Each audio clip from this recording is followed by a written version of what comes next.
আজকের ম্যাচ আছে শাশুড়ির লগে। ওই দিন হইছে বউ হইছে আইসে আমার পোলা বাক করতে। শাশুড়ি মা আপনি কি বলতেছেন? বলতেছে এই পোলাটা আমি জন্ম দিয়েছি, সব অধিকার আমার। আহা বলি কি, বাংলা সিনেমার রিনা খান জন্ম যে আপনি দিয়েছেন সেটা আমরা সবাই জানি। মাঝে মাঝে তোমার ডিএনএ টেস্ট করাইতে মন চাই গো। এলে নিজেরা আপনার পোলার বললো এরকম করে কেমনে? যত বড় মুখ না তত বড় কথা।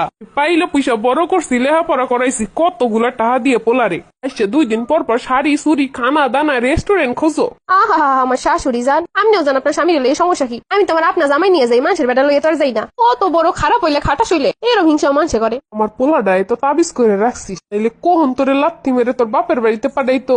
তাবিজ যদি করতে পারতাম আপনার গলায় আগে ঝুলাইতাম, স্বামীর আগে আপনার আগে করতাম তাবিজ। আসেনি কেউ জানে তো কোন দিহি। সারাদিন তো পালো খালি জামাইয়ের গলায় ঝুলে থাকতে, আর তো কোনো কাম পারো না। তোমার বিয়ে তো করছে জামাইয়ের গলায় ঝুলে থাকতে লেগেই। আপনি কি শাশুড়ির গলায় ঝুলে থাকতেন বিয়ের পরে? আমরা স্বামীর লগে কথা কইছি 2 বার দিনে, খাইবে কি আর লাগবে কি।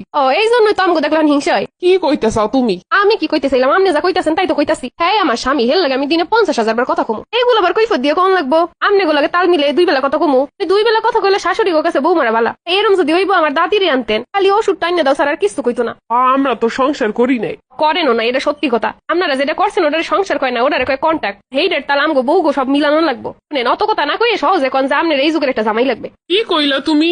নাইলে তো আফসোসে হিংসে মরে যাবেন পোলার বউর উপরে। হিংসা না হলে তো কেউ এরম করে না। উনি ঘরের কাজকর্ম করবে না, আর আমার নামে কি একটা দুর্নাম কইলো রে। পরে কোনো কাজ কাম করো না, কিছু কইতে গেলে তো শাশুড়ি গো।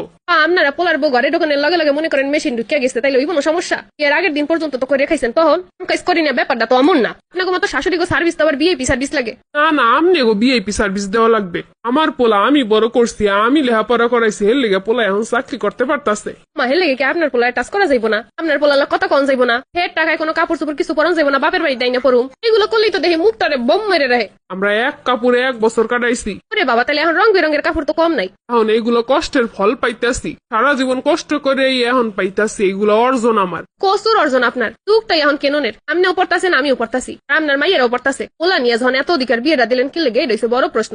তা তো আবার ভিআইপি সার্ভিস নেওয়ার লেগে। আপনার মতো শাশুড়ি গুলো গিয়ে থেরাপি সেন্টার খোলা উচিত। ঝগড়া এই পর্যন্ত শেষ করলাম, ঘুমাইছে যাই একটু ঘুমাই। ঘরের কাম কেটাই করবো? যেদিন ভালো জানবেন সেই দিন